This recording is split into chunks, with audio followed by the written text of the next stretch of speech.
Zapraszam do obejrzenia jednej z najgłośniejszych i najlepszych polskich przedwojennych komedii, jaką była Jadzia z 1936 roku. To był rok, kiedy powstało najwięcej w Polsce filmów, 23, a były wśród nich inne znakomite komedie.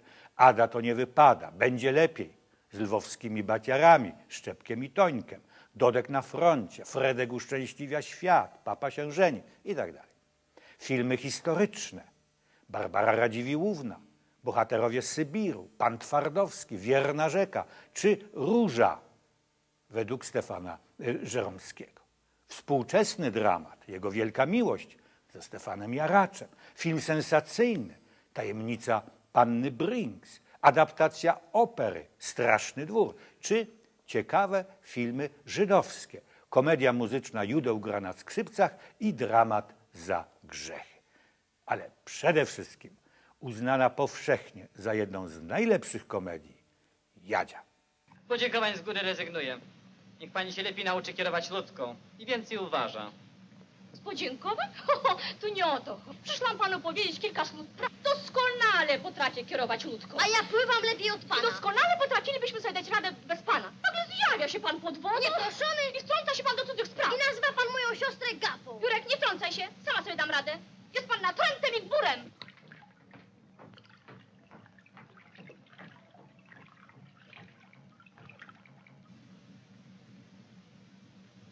Ale ma temperament.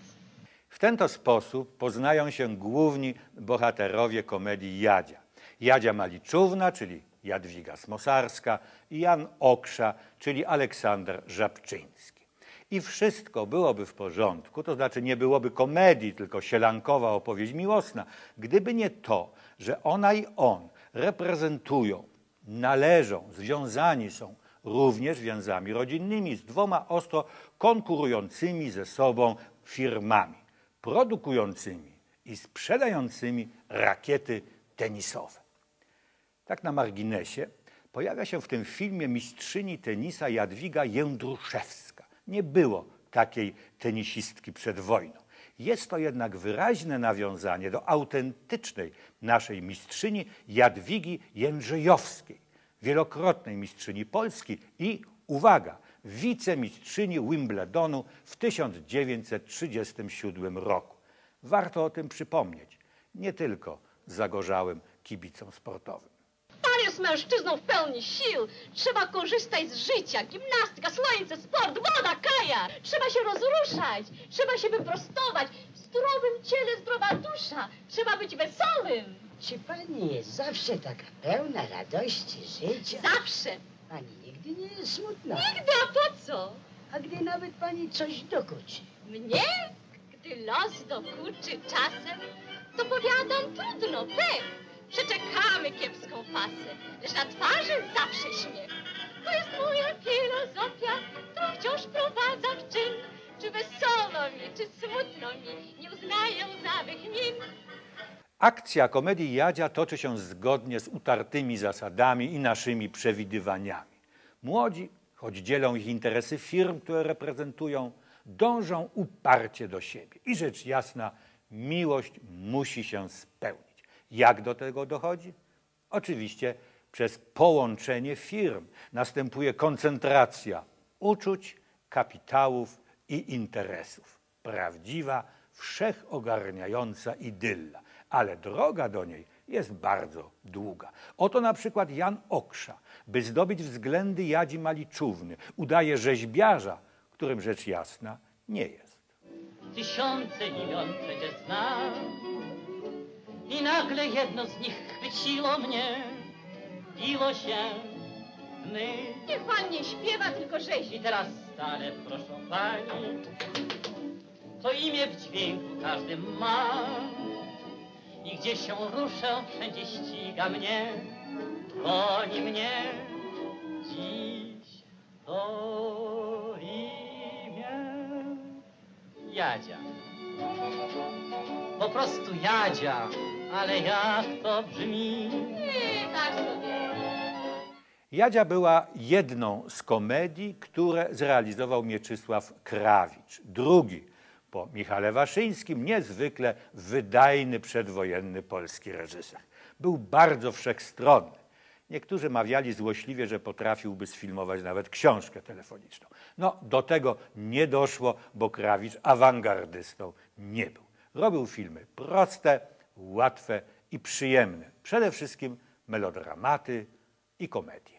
Czym mogę panu służyć? Proszę o... O, rewolwerów nie sprzedajemy i kastetów także nie. No szkoda. To może rakietkę? Nie, dziękuję pani, nie jestem królik, nie będę popierał waszej firmy. Proszę o gumę dorzuć. Proszę. Nie, proszę pani, jedną pastylkę za 10 groszy. Z jakim smakiem? Kłamstwa, obludy, fałszu i podstępu, szanowna pani rekordzistko. To pan pobił rekord państwa. To pani się podała za Jędruszewską. No kto udawał rzeźbiarza? To był żart. Z mojej strony także. O nie, pani sfałszowała dokument. Może zamiast gumy kupi pan sobie młotek.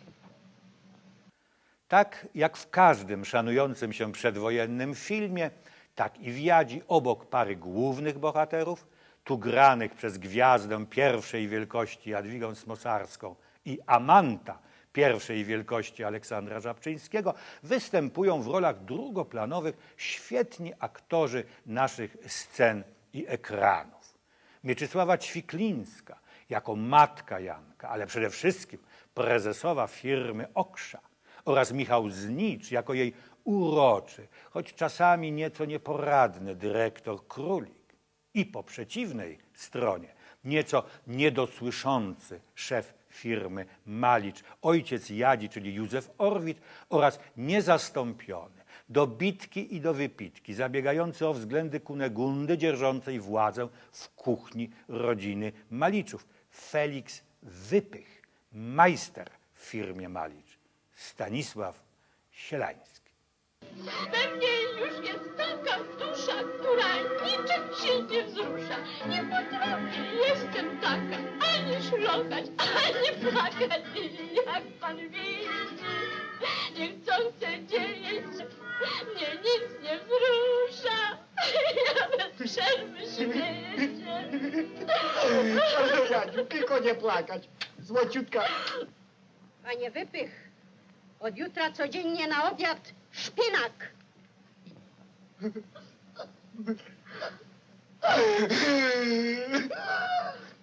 Film Jadzia obfituje w liczne, no, może niezbyt oryginalne, ale zręcznie podane sytuacje komediowe. Raz mniej, to znów bardziej zabawne. Wszystkie mają jednak swój niepowtarzalny urok dawnych czasów, dawnego sposobu bycia. Kto dziś tak zawiera znajomość z przedstawicielem lub przedstawicielką płci przeciwnej? Kto używa takich forteli, by zdobyć względy ukochanej czy ukochanego? Kto tak wytrwale dąży do realizacji swych marzeń, swojej miłości? Choć i przed wojną, na przykład w filmie Każdemu wolno kochać, Mira Zimińska jako Panna Lodzia śpiewała, stawiając sprawę zdecydowanie i jasno. Chcesz, to mnie bierz, ale już, bo się rozmyślał. Para zakochanych w filmie Jadzia nie była tak stanowcza, to też ich droga do szczęścia była nieco dłuższa. Zechce pani łaskawie spocząć. Nie przyszłam tutaj na rozmówki. A po co? Pan się jeszcze pyta? To jest oszustwo. Tylko bez awantur, proszę. Ciszej. Jeżeli pan nie usunie tej lalki w ciągu 3 minut, zawołam policję, zakuję pana w kajdany, do więzienia pana wtrącę. Czego pan szuka? Noteczka. Żeby się pani stuknęła w główkę. Przyrzekła pani grać naszymi rakietami? Podpisała pani? Tak. Zgodziła się pani na każdy rodzaj reklamy? Więc co, na lalce napisane jest Maliczówna. To przecież wszyscy wiedzą, że pani jest panna Maliczówna. Lalka stoi na wystawie i stać będzie. Nie będzie, zobaczy pan. Proszę się nie obawiać, wszystko skończy się dobrze, bo jak głosi przysłowie, kto się lubi, ten się czubi.